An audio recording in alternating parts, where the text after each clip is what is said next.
Muchas gracias a la Sociedad de Hematología Dominicana por haberme invitado y a Janssen por haberme dado la oportunidad de compartir con ustedes este lugar de las gamapatías monoclonales.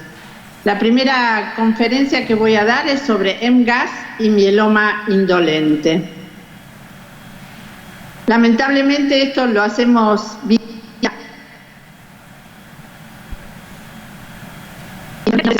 Pero bueno, esperemos que la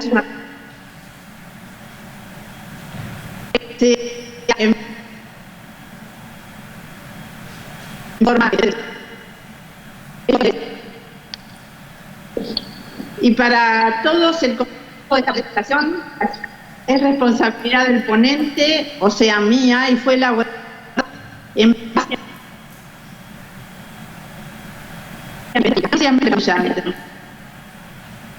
para la solicitud de información científica debe contactarse al teléfono que sigue o al correo electrónico info@janssen.com.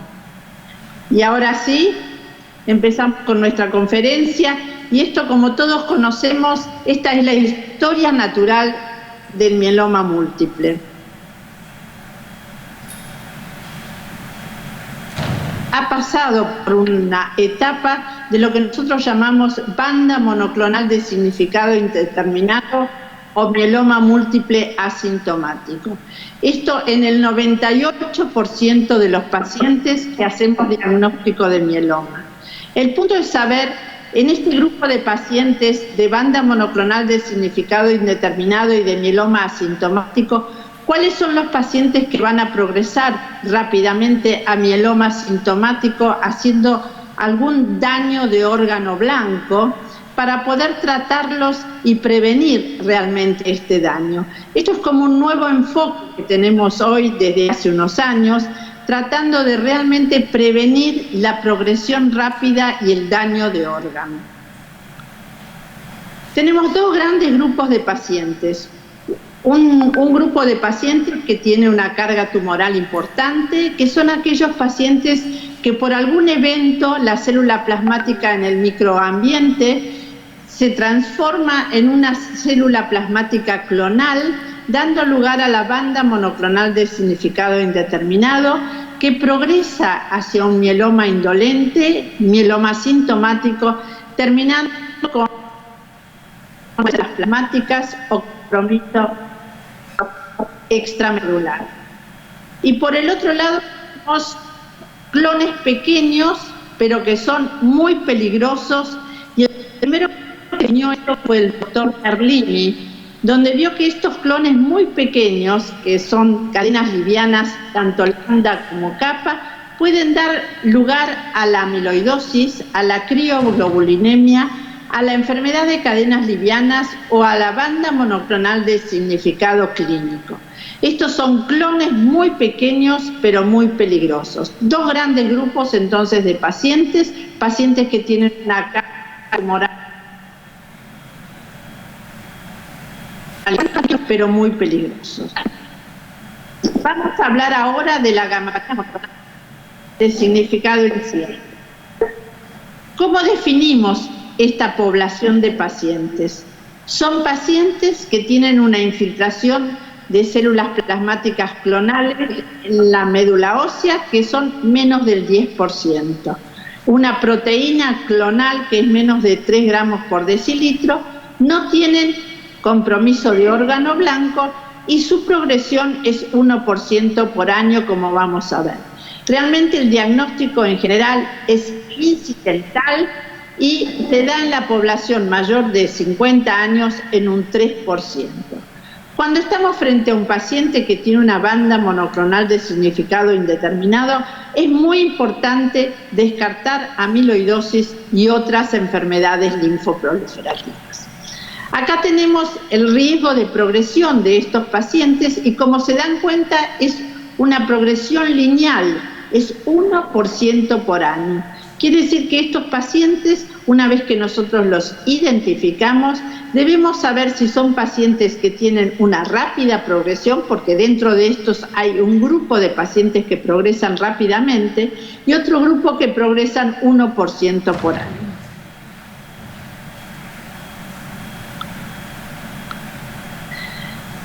Hay diferentes subtipos de banda monoclonal de significado indeterminado y esto fue descrito ya por el doctor Rajkumar en el 2018 y vemos aquellos pacientes que tienen una banda monoclonal de significado indeterminado que no son IgM, quiere decir que son IgA o IgG, que tienen un riesgo de progresión de 0,5% por año y cuando progresan a mieloma sintomático, plasmocitomas o amiloidosis. Después hay un grupo de pacientes que son aquellos pacientes que tienen una banda monoclonal de significado indeterminado IgM, que es 1% por año, que cuando progresan, por supuesto con la IgM lo hacen a la enfermedad de Waldenström, también pueden tener amiloidosis o un mieloma múltiple IgM, que son la minoría de los pacientes. En este grupo de pacientes es muy importante descartar una enfermedad linfoproliferativa. Cuando tenemos pacientes que tienen una banda monoclonal, pero que su única determinación es un aumento de la cadena liviana, estos pacientes progresan 0,3% por año y cuando lo hacen a enfermedad de cadenas livianas o amiloidosis. ¿Cómo hacemos el diagnóstico frente a estos pacientes? Ya les dije que esto es muchas veces un diagnóstico incidental. Bueno, a estos pacientes se les ha hecho un hemograma con plaquetas, una química donde tenemos en cuenta la LDH y la beta-2 microglobulina con el estudio de la suficiencia renal y debemos estudiar la parte proteica con un proteinograma electroforético, la inmunofijación, los dosajes de las cadenas livianas libres y recordar que es muy importante hacer una orina de 24 horas con un proteinograma y una inmunofijación en la orina. Estudios por imágenes, y como se darán cuenta, tiene otro color, porque ya vamos a ver a qué pacientes le vamos a hacer un estudio por imágenes, que hoy por hoy utilizamos la tomografía de baja dosis o el PET y la resonancia. Y a qué pacientes vamos a hacerles una médula ósea y estudios específicos de una función cuando se sospecha clínicamente compromiso cardíaco. Si sospechamos compromiso cardíaco para descartar amiloidosis, debemos hacer un ecocardiograma con strain, una resonancia nuclear magnética cardíaca, hacer marcadores como ProBNP, una proteinuria y por supuesto un electromiograma para descartar una polineuropatía. ¿Cuáles son los factores de riesgo para la progresión de la banda monoclonal? Dos factores cualitativos, y dentro de los factores cuantitativos tenemos la banda monoclonal mayor a 1,5 gramos por decilitro o la infiltración de los plasmocitos cuando es más del 5%. Tenemos factores cualitativos como la inmunoglobulina, IgA, IgM, IgG, y el porcentaje de plasmocitos clonales versus el porcentaje de plasmocitos normales por citometría de flujo. También debemos tener en cuenta la relación de las cadenas livianas libres, la inmunoparesia de las inmunoglobulinas no comprometidas, las células plasmáticas circulantes si es que las hay, proteinuria de Bence-Jones y el fenotipo evolutivo. Pero debemos saber que actualmente no hay un factor realmente definido para definir realmente el riesgo. Tenemos dos scores ya desde el 2005, un score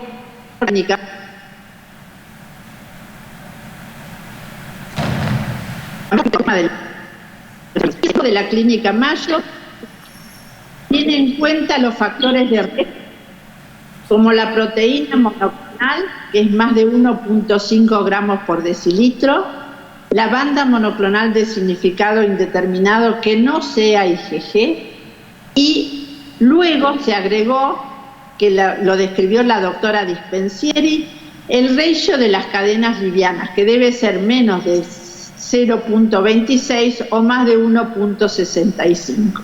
Y de acuerdo a si tiene 0, 1, 2 o 3 factores de riesgo, tenemos aquí la progresión a 20 años. Sin embargo, los españoles han descrito para esto la infiltración por citometría de flujo de más del 95% de células plasmáticas clonales y la ploidía del DNA. Y con esto tienen 3 grupos. El grupo que no tiene ninguno de estos factores, cuya progresión es una progresión muy lenta, y aquel grupo que tiene 2 factores, cuya progresión a 5 años es del 46%. Estos 2 scores están validados y realmente son los que utilizamos en la clínica. ¿Cómo hacemos el manejo clínico de estos pacientes y a qué pacientes debemos o podemos no hacerle un estudio realmente por imágenes y una punción de médula ósea para ver su morfología o la biopsia ósea? Bueno, lo primero es sospechar realmente la banda monoclonal de significado indeterminado. Si los pacientes tienen una banda monoclonal menor a 1.5, la banda monoclonal es IgG y tienen un ratio de cadenas livianas libres, a estos pacientes podemos evitarles realmente el estudio de la médula ósea, al igual que aquellos pacientes que tienen una IgM menor a 1.5 miligramos por decilitro, o aquellos pacientes que tienen un ratio de cadenas livianas teniendo una banda monoclonal de significado indeterminado de cadenas livianas menor a 8. Estos pacientes tienen un muy bajo porcentaje de posibilidades de tener compromiso en las imágenes, menos del 2.5% y menos del 5% de compromiso de la médula ósea. Por eso estos pacientes podemos seguirlos realmente si estamos seguros que evaluamos estos factores. Ahora, si nosotros tenemos, además de estos factores, algún síntoma que nos hace sospechar alguna progresión de esta enfermedad, entonces sí, nosotros a estos pacientes debemos estudiarlos, tanto con una tomografía de baja dosis. Hoy por hoy ya no utilizamos las radiografías convencionales y sí, también podemos hacerle una punción de médula ósea. Pero este grupo de pacientes que he reforzado en Colorado, estos pacientes podemos evitarles con un seguimiento la realización de imágenes y el estudio de la médula ósea. ¿A qué debemos prestar atención cuando tenemos un paciente con una banda monoclonal de significado indeterminado?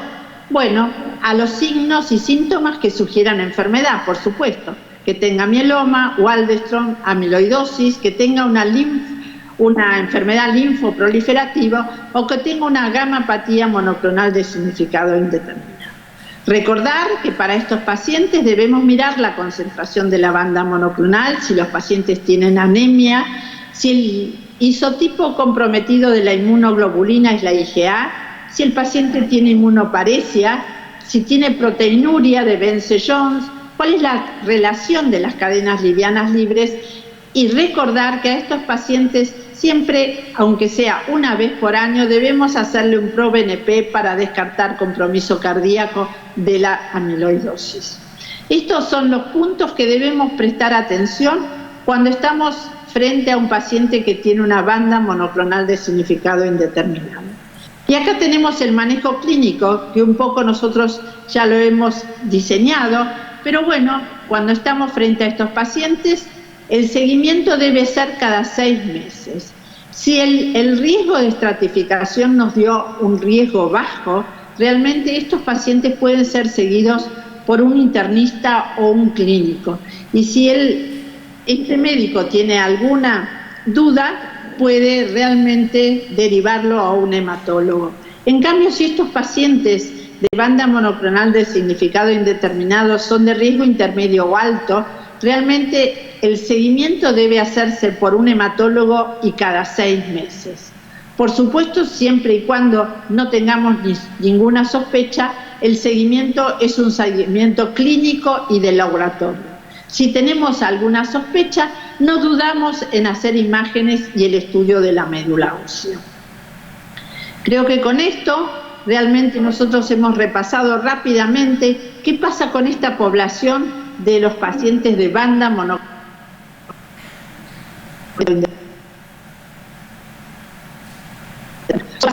Si tienen alguna duda o algo que hace sospechar la presencia de alguna otra enfermedad, deben realmente derivarlos a nosotros, los hematólogos.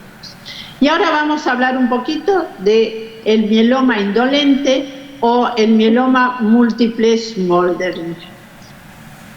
Aquí tenemos definidas cuáles son las generalidades de este grupo de pacientes. Bueno, son pacientes realmente que tienen una enfermedad clonal, pero son pacientes asintomáticos. ¿Y por qué se distinguen realmente de los pacientes que vimos recién, de este grupo de pacientes de banda monoclonal de significado indeterminado? Porque tienen un riesgo mayor de progresión a mieloma. Y este riesgo nosotros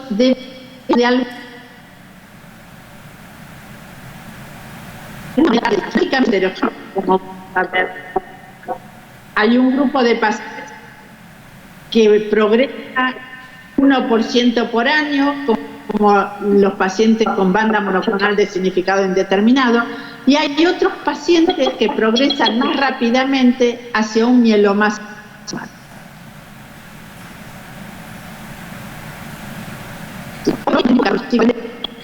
Sospechar esto, pero tenemos diferentes scores que vamos a ver. La edad típica diagnóstica es muy importante que los pacientes con diagnóstico inicial del mieloma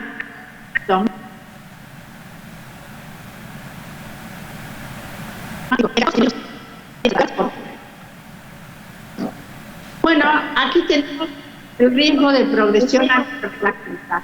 Fíjense, los primeros 5 años, el 10% de los pacientes progresa a mieloma múltiple. Estos son pacientes que tienen lo que nosotros llamamos un mieloma temprano. Luego tenemos en los próximos 5 años 3% progresa, y estos son los pacientes que son los que llamamos mieloma múltiple asintomático verdadero. Y finalmente este grupo de pacientes que progresa lentamente, que progresa como los pacientes de banda monoclonal de significado indeterminado, que son los pacientes que se asemejan a este grupo de pacientes. Ahora, ¿podemos nosotros realmente predecir el riesgo de progresión a enfermedad activa? Bueno, lo primero que tenemos que hacer es el diagnóstico. Y entonces, anamnesis y examen físico como a todos los pacientes, hacemos un laboratorio general al cual le hacemos el estudio proteico, como ya vimos con los pacientes del grupo de banda monoclonal de significado indeterminado, y recordemos que debemos hacer cadenas livianas libres. Debemos chequear realmente la estabilidad a los 3 meses de este grupo de pacientes. A este grupo de pacientes sí les hacemos una punción de médula ósea o una biopsia de médula ósea. Y debemos también hacerle estudios por imágenes con una tomografía de baja dosis, una resonancia de columna o pelvis o una resonancia corporal total, o un PET y con tomografía computada. ¿Y esto por qué es importante?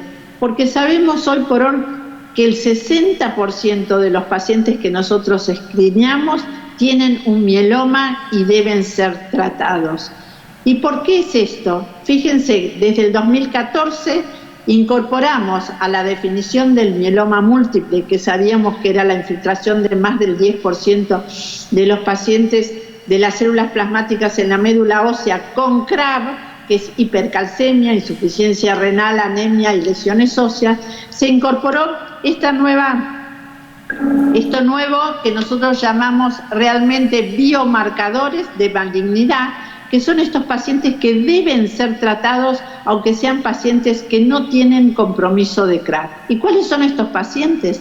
Son estos pacientes que tienen más de un 60% de infiltración de células plasmáticas en la médula ósea, que tienen un ratio de cadenas livianas mayor a 100 y que tienen más de una lesión focal en la resonancia nuclear magnética.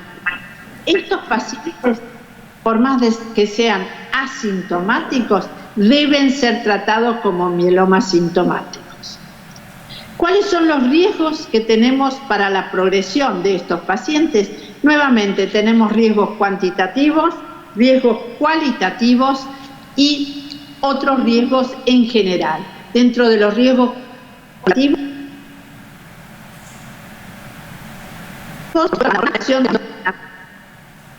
y las anormalidades en la resonancia nuclear magnética. Cualitativos como FISH, mutaciones, el perfil de expresión génica y la tasa de proliferación.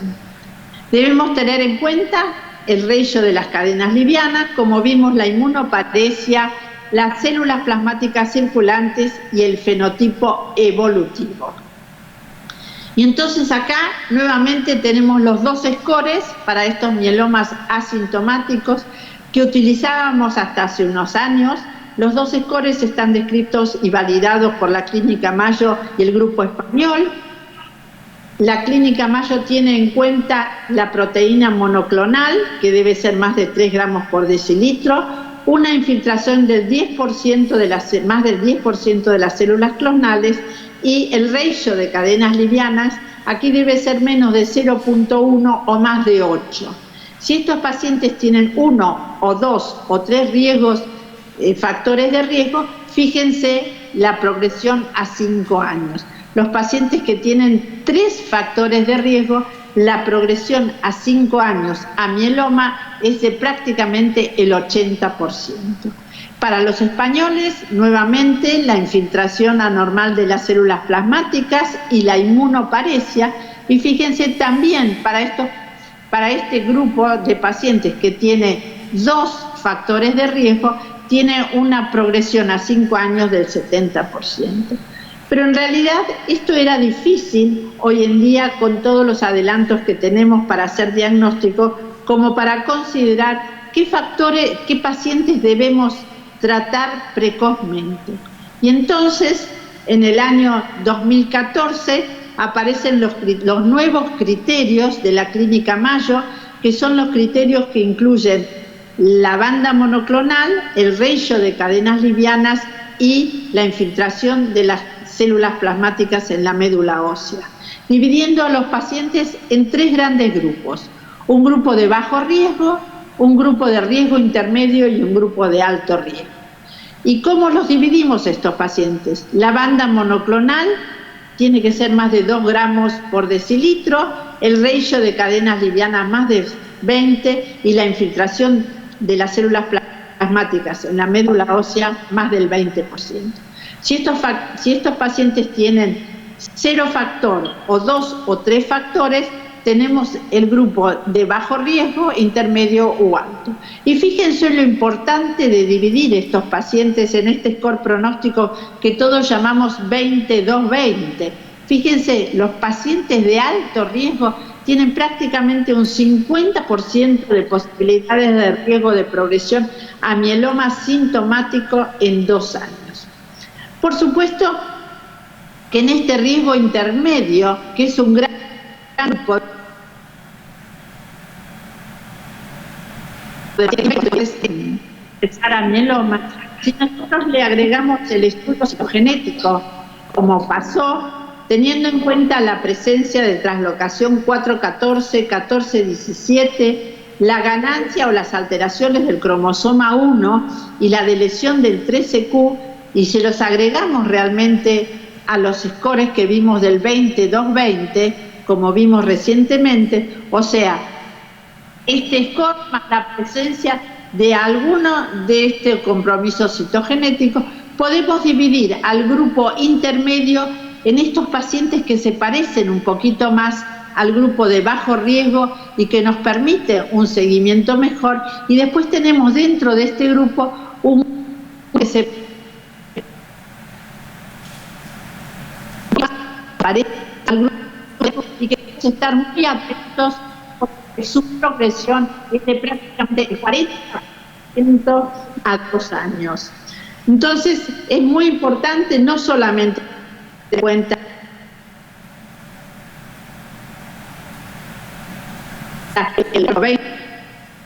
el estudio FISH, los pacientes, para poder agregar el citogenético a este score que nosotros llamamos score revisado 20-220. ¿Debemos tratar a estos pacientes? ¿Qué debemos tener en cuenta para tratar a estos pacientes que, recuerden, son pacientes que están total y absolutamente asintomáticos? Lo primero es no dañar a estos pacientes, porque la calidad de vida que estos pacientes tienen es una excelente calidad de vida. Entonces, ¿qué tipo de tratamiento vamos a darle? ¿Vamos a utilizar una estrategia preventiva o una estrategia curativa? Debemos pensar si estos pacientes recaen, debemos pensar si son jóvenes, hacer una preservación de stem cell y además pensar en nuestros países la cobertura que estos pacientes pueden tener. No solamente que debemos pensar en el tipo de tratamiento, sino que debemos pensar en el aumento de la carga computacional, sobre todo en los pacientes de alto riesgo. Y luego el deterioro progresivo de estos pacientes en la inmunovigilancia a medida que progresan a mieloma.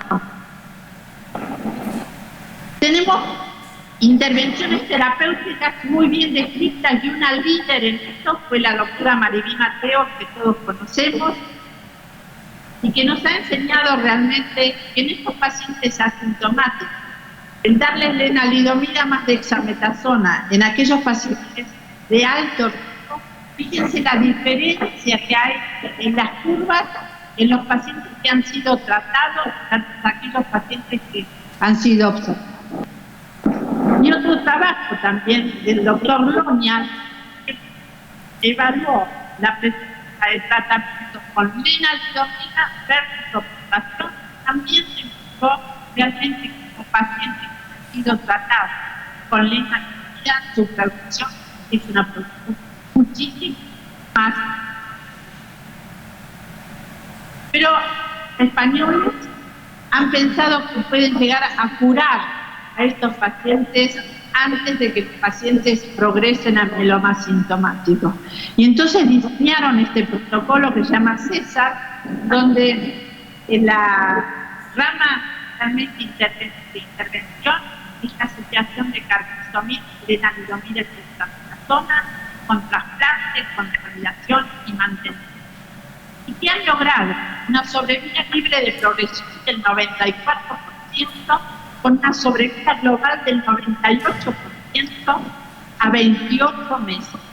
Pero lo importante es que la enfermedad residual mínima como objetivo en el mantenimiento fue prácticamente del 70%. Tuvieron solamente 2 pacientes que progresaron por enfermedad y un accidente cerebrovascular que produjo la muerte de los pacientes y 5 pacientes que progresaron por Esto es otra forma de encarar estos pacientes, no solamente la prevención, sino pensar que nosotros podemos curar a los pacientes.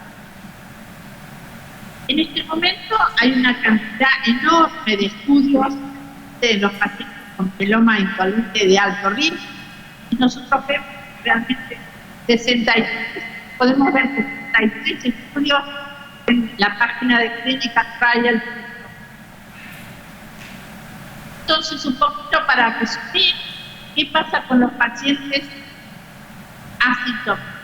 Aquellos pacientes de bajo riesgo que tienen muy bajo riesgo y que progresan con los pacientes de MGAS.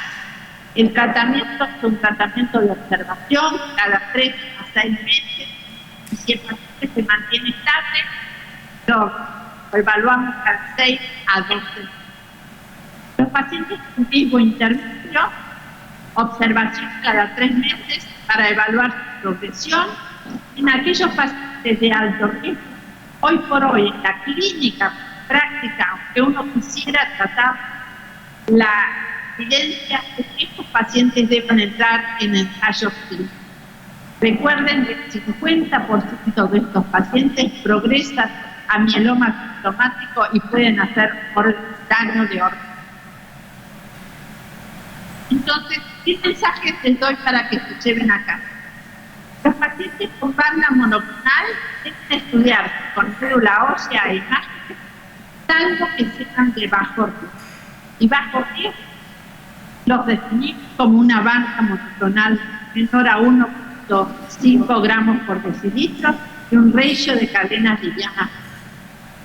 Proponemos la utilización de un nuevo score, que es el 20-20, basado en los criterios diagnósticos de la International Working Group del 2014, al cual le agregaríamos el estudio psicogénico. 2 estudios de fase 3 con estrategias preventivas demostraron realmente el beneficio del tratamiento de estos pacientes de alto riesgo. Y hoy los pacientes de alto riesgo realmente deben entrar en ensayos clínicos o en la clínica práctica observarlos. Muchas gracias.